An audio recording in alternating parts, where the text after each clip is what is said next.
Hello, everybody. This is Nicholas Coley with SGS, and I'm here with AJ Merritt and Alex Driscoll, and we're here to talk to you guys about the state of the NFC South. So let's get right into it. The first team we're going to talk about is the team in New Orleans, otherwise known as the Saints. So let's just talk about what they did in free agency real quick. They traded Brandon Cooks to the Patriots and got the 32nd overall pick in the first round. And they also signed Larry Warford and AJ Klein, the linebacker from the Panthers. And they also re-signed Nick Fairley. But AJ, give me your thoughts on the Saints. Well, Nick, I look at the Saints, and going into last year, the Saints were probably considered to be the worst team in the division. And it was kind of funny because the Panthers ended up being the worst team in the division, at least in my eyes, and I'm sure in a lot of other people's eyes. But I look at the Saints, and they also signed Chase Daniel, they signed Manti Te'o, and apparently they're potentially getting Adrian Peterson, so we'll see how that shapes up. They actually added Mike Nolan to their coaching staff. They named him as the Saints linebacker coach, so another former Falcon over on another NFC South team. And I look at the Saints team, and really, I don't hate the moves they've made, but at the same time, there's not much to love about it. I think my favorite move that the Saints have made is re-signing Nick Fairley, because I think Fairley's a very underrated player, and I think he'll do some good things for that Saints defense. And looking forward to the draft in a few weeks, I think the Saints could really look at drafting in the secondary. I think that's obvious because they can really draft anywhere in the defense at 32 and at 11, which is their earlier pick. So any defensive player can work, but specifically the secondary and also potentially a quarterback. So someone like Davis Webb or Brad Kaya, because I think both of those guys could really fit well in New Orleans. And I think it's about time they get a real quarterback to develop behind Drew Brees. Yeah, for sure, because, right now they did try to develop a backup quarterback with Garrett Grayson, but that didn't work out. He ended up being cut and re-signed to the practice squad and cut again. But he did recently sign on to a futures contract, so we'll see how that works out going into training camp. But the Saints are definitely in an interesting position. They've also had discussions with Malcolm Butler, which would boost their secondary in a huge way, would give them a starting group of Delvin Breaux, who's a good corner when healthy, which he rarely is, and Malcolm Butler, and also young Kenny Vaccaro and Von Bell back there at safety, who are coming along to be pretty good players. But Alex, what do you think about the Saints? For the Saints, it's like what AJ said earlier. Coming into 2016, they were expected to be the absolute worst team in the NFC South, mainly just because of that defense. They have been absolutely horrendous these past couple of years, but the offense, on the other hand, it's just as usual. They are a powerhouse offense with Drew Brees under center. And I know they lost Brandon Cooks this year, and that's really, really a big blow to them because Brandon Cooks was their number one receiver. But I think an under-the-radar move that the Saints made that really isn't getting a lot of attention but could pay big dividends in the future, especially this year, is Ted Ginn Jr. They signed him this year in the offseason, and I know Ted Ginn Jr.'s bounced around from place to place a little bit, and he kind of had a resurgence when he was in Carolina a couple years ago with Cam over there in Carolina. And he fits his offense very, very well because he's a burner. He can take the top off a defense. He's similar to Cooks almost, but he's almost a taller Brandon Cooks, and he adds a veteran presence to the Saints locker room and the wide receiving core, which it really, really needs, considering that Willie Snead will probably be the number one going into 2017 this year. So for me, I think the Ted Ginn Jr. signing for the Saints is probably a under the radar deal that nobody really gives too much thought into, but it really, really could pay big dividends for the Saints offense. One thing I want to add on, and I kind of just want to add on to your thing about Ted Ginn, and it obviously is a signing to kind of help make up for the loss of Brandon Cooks, which in my opinion was kind of an interesting move because you traded him to the Patriots, who just won the Super Bowl, and I've talked about this before, but anyways, To me, Ted Ginn is just kind of a one-trick pony kind of guy. He's not really somebody that can do too much. And he was really good in Carolina for those few years that he was there because Ron Rivera knew how to use him in that offense. And obviously, Sean Payton will figure out how to use him. But I don't feel like he's going to be able to completely make up for the loss of Brandon Cooks. I'm not saying he's going to be bad per se, but he's definitely not the type of player that Brandon Cooks is. But I can agree to a certain extent. I mean, because Brandon Cooks is one of the best receivers in the NFL. But the thing with Ted Ginn Jr. is he's going to, for me, he'll probably be the X factor this year in the Saints offense. I mean, I said it earlier. I mean, it's an under the radar deal that nobody really is going to give a second thought to, but it could be a big payoff down the run for the Saints. I mean, I guess it makes sense because you're maintaining that kind of speed that Brandon Cooks brought to the Saints. Because Ted Ginn still definitely has that top-notch speed, but he's definitely not that all-around guy that Brandon Cooks is. So we'll see what they do, but I don't think Ted Ginn's going to be anything too special in my eyes, at least.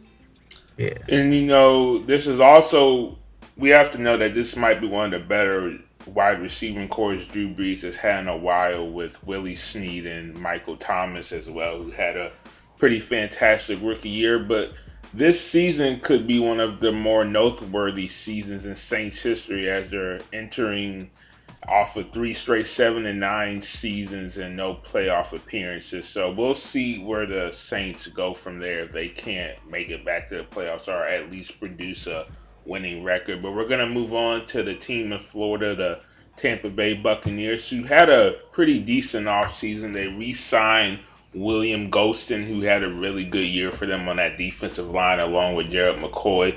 They also brought in Chris Baker, a defensive end from Washington, pretty decent player. And they also they also signed Deshaun Jackson to play that number 2 wide receiver, which really makes that Bucs wide receiving core something special with Mike Evans on the other side, who came along as maybe a top 5 wide receiver last year. So, Alex, give me your thoughts. Yeah, I really, really like the Deshaun Jackson signing because, I mean, it's Deshaun Jackson. He's proven to be one of the better receivers in the NFL for a very long time.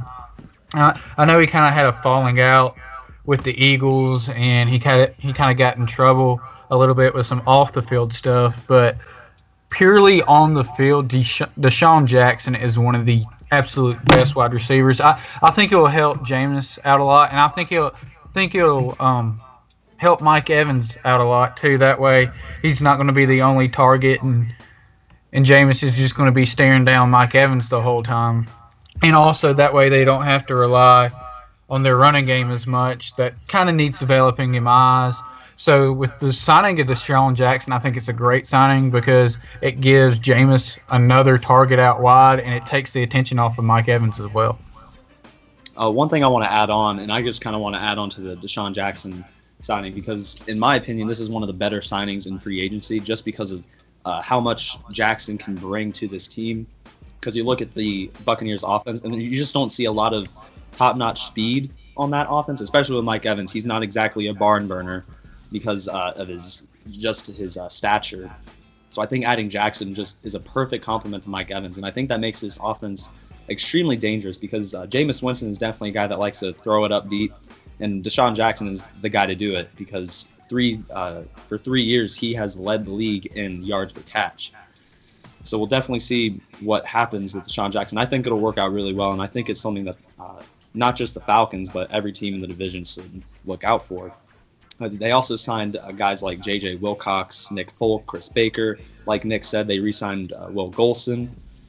And really, I liked what this Buccaneers team did in the offseason.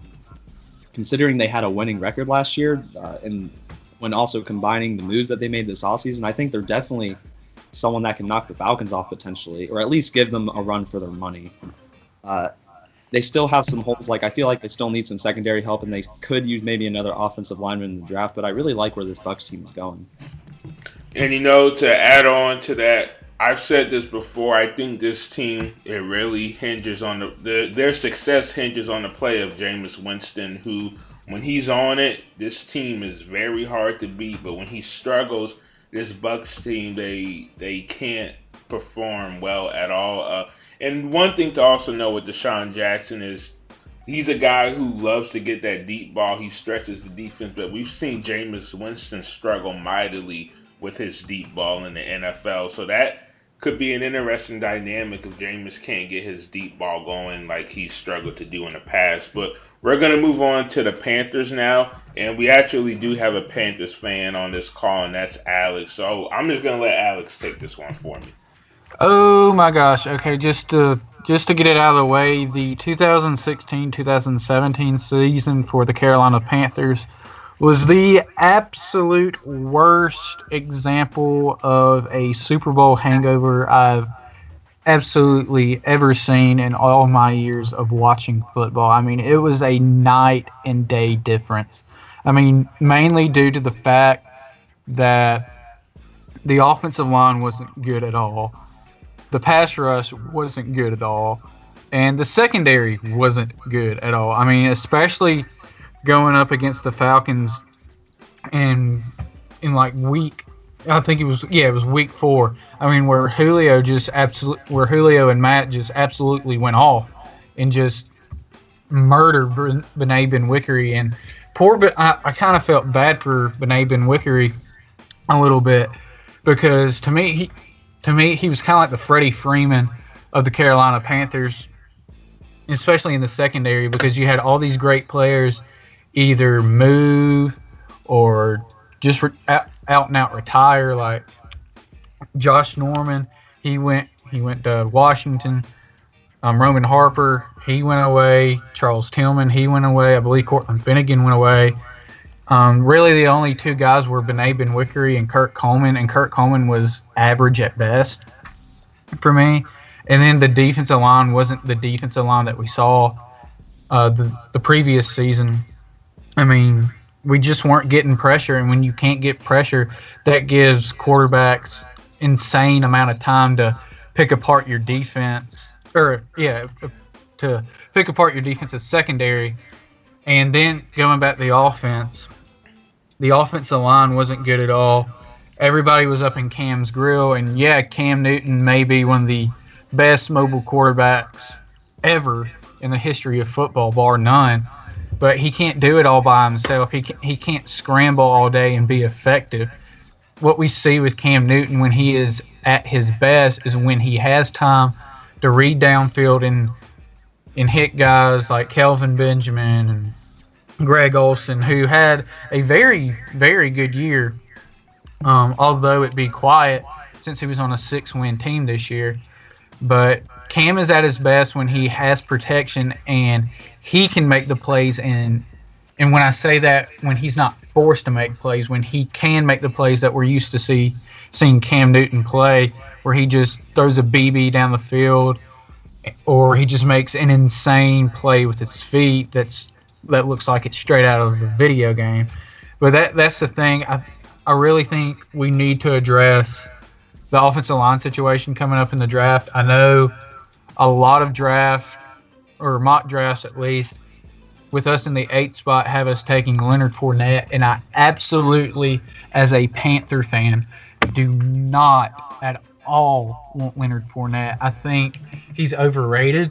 I think he got away with playing in the SEC a little bit. I mean, it's the SEC, and that's the most pro-like conference in my mind because the defense is there. But he was just bigger and faster than everybody else. And in the NFL, everybody's big and everybody's fast.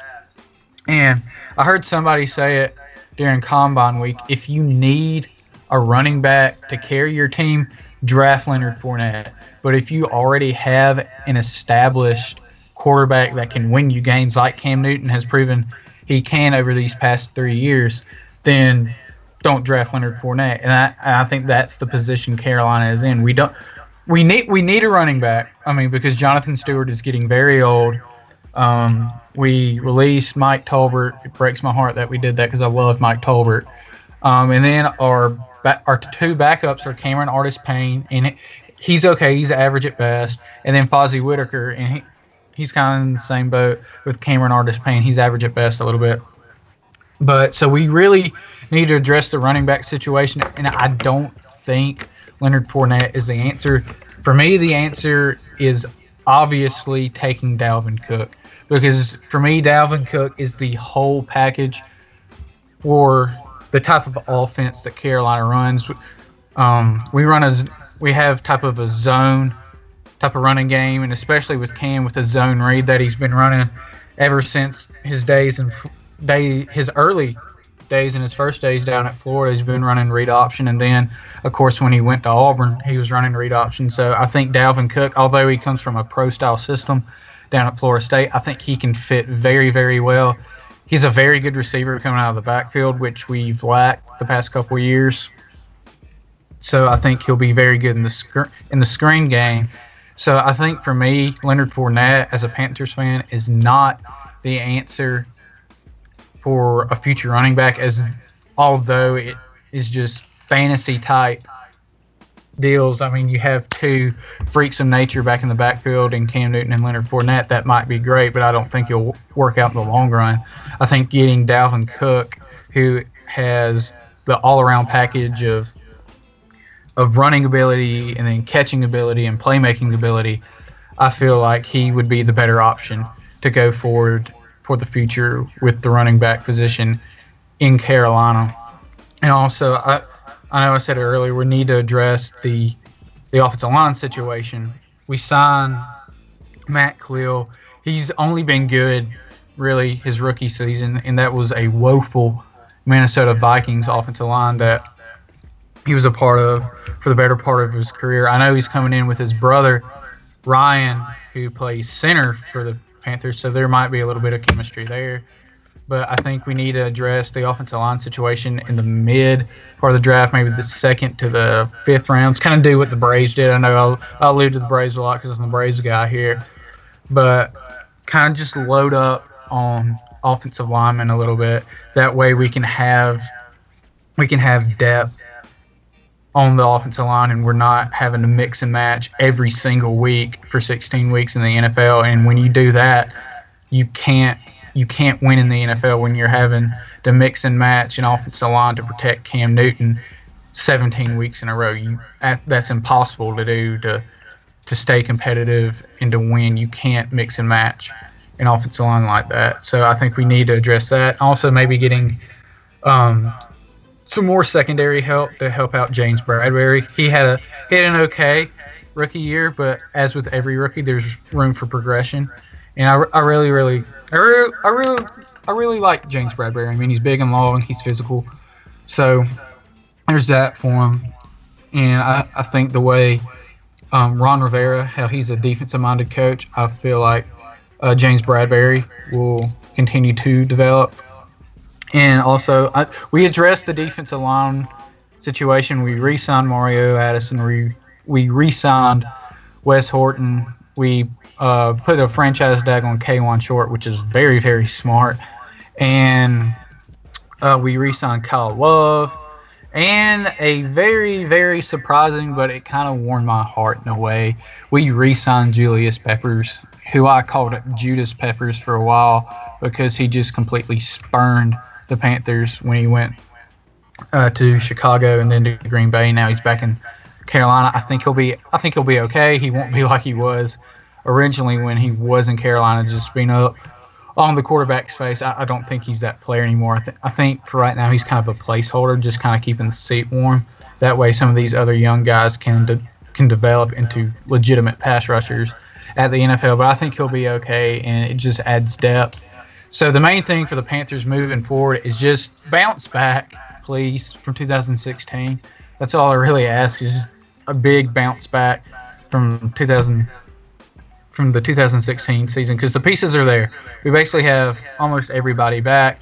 Our linebacking core is still there, anchored by Thomas Davis and Luke Kuechly, who is my favorite NFL player, by the way, and not Cam Newton, as a lot of people think to assume that my favorite player is Cam Newton, and it's not. It's Luke Kuechly. I absolutely love the man. But, I mean, the pieces are there. We have weapons across the field. We have a solid front seven that can be all pro and all world almost when they are 100% healthy and 100% effective. And we have a young and kind of budding secondary that still needs a little bit of work, but almost everybody except the Falcons in the NFC South needs a little bit of work in this. Little bit of work in the secondary. So moving forward, I see the Panthers maybe not having a 12+ win season like they have in the past, but a solid 9 to 11 win season would suffice for me. I kind of just want to add one little thing onto that. And by the way, obviously I don't know as nearly much about the Panthers as you do, so I trust your judgment on just about everything you said. But I do want to agree with the fact that I do think Leonard Fournette is not that great of a fit in Carolina. I do like Dalvin Cook more than Fournette, and even Christian McCaffrey I feel like can make a good fit in Carolina. But I feel like Dalvin Cook would be that number one choice for the Panthers if they were to take a running back at 8. Just one little thing, and Nick, you and I talked about this on our last video, I believe. The Panthers were just kind of a team that kind of caught fire a couple of years ago, and they really just didn't have the roster or the talent to maintain that. And it was clear this year that they were just a team that couldn't catch fire. And I guess we'll see what happens because they kind of made a bit of an overhaul this offseason. And they still have drafts. They should getting a running back, getting offensive line, getting secondary help in the draft. So we still have some stuff to look out for. But Panthers, they're a team that kind of caught fire a couple years ago. They couldn't do that this past year. So we'll see if they do that next year. And I'm not exactly as optimistic as you are, Alex. I don't think they're really going to make the playoffs this year. I think they're maybe a 7 or 8 win team at best. But I would definitely not be surprised if they didn't make the playoffs. Yeah, I wouldn't be surprised either. For me, I'm sorry that I referenced the Braves a lot in the NFL. For me, I just want them to progress and take a step forward. You can't just take 3 steps back and then 3 steps forward, then 3 steps back again, and just kind of be like on a seesaw for the foreseeable future. It's kind of frustrating, but it is what it is. I just want them to progress, put this past year behind them, and then I just don't want another 6-win season. 7 wins, it'd kind of be a downer because we all know the potential of the Carolina Panthers that's there for them to be one of the best teams in the NFL like we saw 2 years ago. But for me, I'd love a 9 to 11 win season. I know that may be realistic in your eyes, AJ, but for me, I guess I'm just a hopeless optimist. I know I'm an Auburn fan too, and so we kind of get a dig on that of being hopelessly optimistic sometimes in any sport. But I just want them to take a step forward and just put 2016 behind them. Make sure it's in the past, make sure it's out of your brain, and just take a step forward this year. Yeah, we'll definitely see if Riverboat Ron and David Gentleman can get things back on track. But we're going to move on to the hometown Atlanta Falcons, who I think had a pretty decent offseason. They brought in Dontari Poe, who I think is going to be absolutely huge for this defensive line, especially with emerging Grady Jarrett and Vic Beasley. On the offensive side of the ball, they did lose a couple guys, most notably, I guess you could say, Kyle Shanahan, right? And they also lost Chris Chester to retirement and Aldrick Robinson. But this team, AJ, tell me your thoughts. Well, I actually look at this offense, and like you said, the biggest loss for the offense was definitely Kyle Shanahan. And although Chris Chester was a big loss because he started at that right guard spot for us the last 2 years, I feel like he was kind of the weak link of that offensive line, at least in my eyes. And it was kind of inevitable that he would retire. So I feel like it wasn't as big of a loss as Shanahan. Obviously, Shanahan was definitely a big loss. And then we also lost Patrick DeMarco, who you and I are definitely sad about losing. And like you just said, we added Dontari Poe, who, like you, I believe he will definitely spark that defensive line even more than it did this year. We also added Jack Crawford to a kind of cheap deal. I think he'll be a decent rotational guy. And then we also added Andre Roberts to be like that 5th wide receiver and also our return man, or at least I assume. And I look at this Falcons team, and we really didn't, outside of Shanahan and DeMarco, we really didn't lose any key pieces. I don't consider Chris Chester a key piece. And we got better. Like I just said, we added Poe and Jack Crawford. And I look at the Falcons, and looking forward to the draft, I feel like we should potentially get an offensive guard, because I feel like Wes Schweitzer isn't ready for that starting spot, the guy that we drafted last year. So I feel like we should go for that interior offensive line in the draft, potentially front seven too, just to get a little more depth in that linebacking core. However, with the recent news that Kamal Ishmael is moving to linebacker, the Falcons could potentially be looking to add a safety in the middle round. So we'll see what they do there. And I think it's definitely a plus to get a safety to kind of develop and be a nice compliment to Keanu Neal. But overall, I look at this Falcons team, and we really didn't lose any key pieces outside of DeMarco and Shanahan, and we also got better. So I like what the Falcons did in the offseason, and we'll see what they do in the draft. And to add on to that, yes, this team did lose Kyle Shanahan. They also gained a very bright offensive mind in Steve Sarkisian, who, he's obviously had his struggles that everybody knows about in the past. But when he's healthy, in a healthy mindset, he has shown to be one of the brighter offensive minds in all of football. So he should be a big boost. I expect him to keep things on track. I expect this offense to stay top 10. And, as you were referring to in the draft, this Falcons team, they didn't have a lot of holes coming into this off season. And they did fill one of their biggest holes on a pretty cheap deal with Dontari Poe, as we mentioned earlier. But right now, I would say their biggest holes are at the edge rusher and at offensive guard, obviously. And we've seen them talking to guys like Forrest Lamp for that guard position. And the guy from Youngstown State, I believe, Tano, and I can't for the life of me say his last name. But, Alex, do you have any thoughts on the Falcons? Oh, gosh. What a season for the Falcons. That's all I got to say. That and how, and this goes for any team. I'm not just hating on the Falcons since I'm a Panthers fan. But how in the world does any football team blow a 28-3? Okay, you're done, Alex. You're done. Yeah, that just goes for any football team. Like, if the Panthers did that, if they blew a 28-3 lead, which I don't think they would do, but anyway, if they blew a 28-3 lead, I would just be sitting there like, how in the world did that just happen? But for me, I'm with y'all. They kind of need help, especially at the guard position, especially on the offensive line in general, and just the guard position, and at tight end too. I know they drafted Austin Hooper, I believe, last year, and I think he could potentially break out. But right now, things look very, very good in Atlanta. I mean, you have Matt Ryan, you have Devontae Freeman, you have Julio, you have Mohamed Sano, you have Taylor Gabriel, who I absolutely love and adore. He's probably, if I was a Falcons fan, he'd probably be my favorite Falcon. I just absolutely love Taylor Gabriel. But, I mean, the thing is with the Falcons, you just have to stay consistent. You can't just have one up year, then another down year, then another up year, then another down year. You just have to stay consistent. Hopefully with Sark coming in, the offensive continuity will stay at least similar, kind of the same way as when Kyle Shanahan had it. I think that could be potentially big blows. Him moving out to San Francisco to be the head coach out there. I think Sark is a good fit for the Falcons. I think he knows what to do. I think he won't screw anything up. He knows he has weapons galore.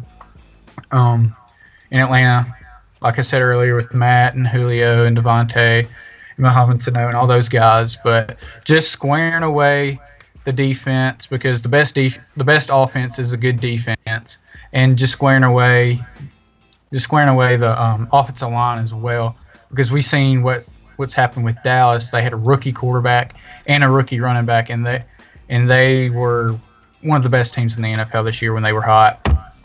So just squaring away that offensive line, and then just added more depth to that defense that has loads and loads of potential is the main thing that they need to do in the coming up draft and going into OTAs and training camp this year for the Falcons. And I think really the biggest thing that you can't really read on paper for the Falcons is how do they rebound from that Super Bowl loss. And I think that's really what everyone's been talking about. And we've always been compared to the Panthers because obviously the Panthers took a hit from that Super Bowl loss. And even though the Super Bowl losses were of different contexts, I don't know. I guess it's reasonable to make that comparison. But like I said, it was different context. So I feel like it's going to be a different scenario. And unlike the Panthers, I feel like the Falcons are built to not have that kind of drop off like the Panthers did. Just because when you compare the rosters, it just seems like the Falcons are better set to rebound from that kind of thing. And really, when you look at the Falcons roster, I feel like this team is built, and we, like you said, Alex, we have so much potential on that defensive side, and the offense is definitely going to maintain its elite level of play, in my eyes at least.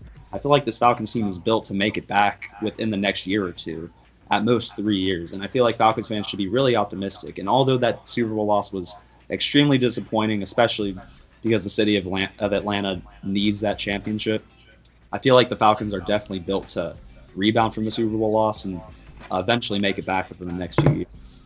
Yeah, I have to agree with you right there, AJ. The term around is it's a universal term really in the world of sports, is your window of contention. The window of contention for the Panthers was very, very small. We could only do it in 2 to 3 years because the secondary, the way they were built, with Josh Norman and Roman Harper and Cortland Finnegan and all those guys, they were under 2 to 3 year contracts at the time. And one, they either got old, or two, they wanted more money and they left. And so the window of contention for Carolina, especially on the defensive side of the ball, especially in the secondary, I mean, you really, really do need a very good secondary in the NFL because it's a passing league. It's a pass-first league nowadays. But especially the way it was built, the window of contention was extremely, extremely small for Carolina. But the way that Atlanta and Thomas Dimitroff have gone about building the secondary in Atlanta, they make that window of contention a considerably large amount of window of contention right there, because just re-signed Desmond Trufant. Y'all re-signed Robert Alford, right? Yes. Yeah, re-signed Robert Alford.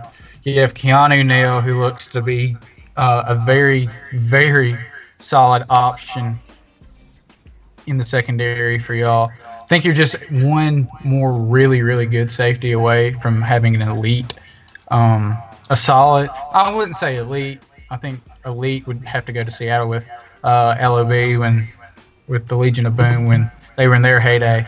But to be a very, very solid, very, very top end of the NFL type secondary, I think you're one solid safety away from that. Go ahead, AJ. Go ahead. Well, I was just going to add on to what you just said, because in my opinion, when you look at this defense on paper, as it is right now, I feel like this Falcons team has potential to be a top 10 defense. Not necessarily elite like Seattle's or, in my opinion, Minnesota's defense, because that defense looks nasty on paper. But on paper, this Falcons defense looks really solid, especially in the secondary. We have a very good problem in the secondary because we have too many solid players. Like you just said, we re-signed Trufant. We've got Robert Alford, and in my opinion, he's better than people think of him to be. We've got Brian Poole, I'm sorry. And he was very solid as an undrafted free agent. And Jalen Collins, he really established himself after Desmond Trufant got hurt. So we have a really good problem in the secondary. And like you just said, Keanu Neal's definitely going to be a stud for us. Ricardo Allen is probably the weakest link in that secondary, and he's not even a bad player either. And then you also look at the front seven. We're 8 to 9 deep on the defensive line. We've got guys like Devondre Campbell and Deion Jones who could potentially develop into really solid players. I definitely think Deion Jones will, but Devondre Campbell, we'll see what happens with him. I think he'll be an above-average player. So on paper, you look at the youth we have and you look at the potential, and I think this year we could really make that jump and become a top 10 defense. And, I wanted to add on, as Alex mentioned a little bit earlier, the Panthers, one of the things that really hurt them coming off that Super Bowl run was the loss of arguably their second best player in Josh Norman, whereas the Falcons' best player on defense, Desmond Trufant, was just re-signed. So, that's also a thing you have to look at. Great teams, in my opinion, they retain their best players. That's something that Seattle has done with the re-signings of Russell Wilson, Richard Sherman, Earl Thomas, Cam Chancellor. You don't let elite players walk, especially not for nothing. We want to compare a team that has let elite guys go, like New England. Whenever they've let those guys go, they've always traded them. They've never just let them walk. Where the Panthers just let Josh Norman go for nothing, which I think really hurt them. And we saw that this season with their young secondary. It just took them so long to get things together. Although I do think Bradbury is going to turn out to be a pretty solid player, but corners are it's a very important position in the NFC South when you're going up against Mike Evans in Tampa Bay and Drew Brees and whoever he wants to throw to New Orleans, and Matt Ryan and the Julio Jones connection, which has been one of the best connections in the NFL these past few years. Yeah, I definitely agree with that. I think, and we were talking about it before we started this. Really, besides the Falcons, every team in this division needs help in the secondary, and that just shows that the Falcons have made the right moves in that area. And like I just said before, we have too many guys to play. So when you look at other team situations, I feel like the Falcons are definitely in a better scenario than those other teams. And like I said, we could potentially add a safety in the middle rounds, given that Kamal Ishmael is moving to linebacker and all these other moves. Overall, going into the draft, I still feel like this Falcons team, or at least the defense, could potentially be top 10. So I'm really looking forward to seeing what they could do going into next year. Yeah, for sure. And one thing that really matters, especially coming off a loss like that, is coaching and keeping everybody in the right mindset. And I think Dan Quinn is definitely the guy to do that. I think he has a great handle on this team and what they're doing. And we're even seeing Matt Ryan. Last year he took the team down to Florida, and he's doing that again this year. So this team, they're keeping up that culture of brotherhood and brothership, and whatever they want to call it. But this Falcons team, the youth on the defense is definitely looking good. And when you have Matt Ryan and Julio Jones on offense, I think you're going to always be fine. But unless you guys have anything to add, that's our opinion of the state of the NFC South. So do you guys have anything to add? Any last words? No, I'm good, actually, yeah. What about you? You good? I'm good as well. Just hoping that the Panthers just take a step forward this year. That's the only thing.